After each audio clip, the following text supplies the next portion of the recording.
we just ran through the red division with Matt Crandall and Matt Melzak. Let's go to the white division. We've got 3 varsity teams here. We've got Clay, Southview, and Whitmer. Let's start it off with Southview. What do you see from them? Well, Southview has the most electric player, Sammy Rodzinski, in the white division. He's the guy that, you could pay to watch Sammy Rodzinski. Sammy Rodzinski, Matt, could play on any red division team right now, couldn't he? Yeah, and he'd be one of the top players also. I love what Rodzinski does for Southview. But Wayne Collins has quietly done a good job of getting Southview's numbers back up there, and I expect him to get up to the top of the division this year. So I expect Southview to actually win the division. You know what? They finished 3rd last year, but they had some big nights, and they had a lot of young players that they were working in as well. And Wayne Collins, when I talked to him last year, he did say, you know what, I'm kind of excited about where this team's going to be when we get to 2021, 22, and we are there now, and I think he's going to be excited when he looks at the Southview Cougars. You mentioned also Whitmer there, Joel. Whitmer, this is going to be an interesting team to watch because of the fact they had such an improvement last year, and they went way up, but now they lose Cole.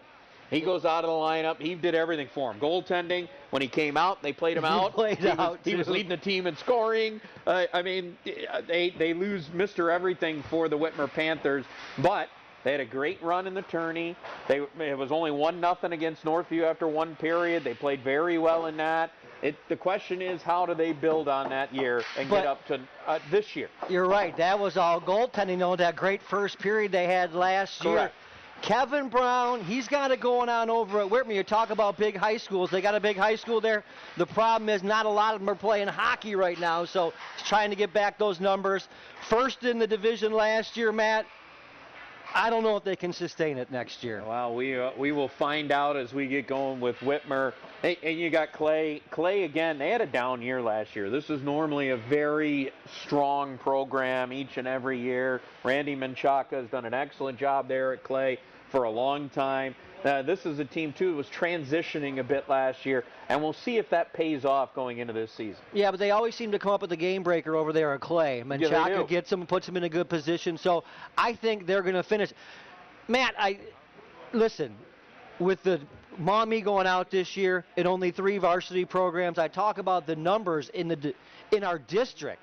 That's what I worry about. So when I talk about Clay's going to finish in the top 3 because there's only 3 real varsity teams now. We can talk about Lake, Fremont, and Springfield. Those are club teams. I do appreciate that, and I love having an opportunity for any kid that wants to play a chance to play. But losing these varsity programs, we didn't need to lose any varsity programs this year. We needed to actually gain a couple. We need to get Springfield back. We need to get Maumee back. So I'm very disappointed in the numbers of varsity programs in the white division. But the hockey's been great. I love watching the white. They play out at the Ice House. Some of the teams they play here, they pack the places. A lot of times they get better crowds than the red division.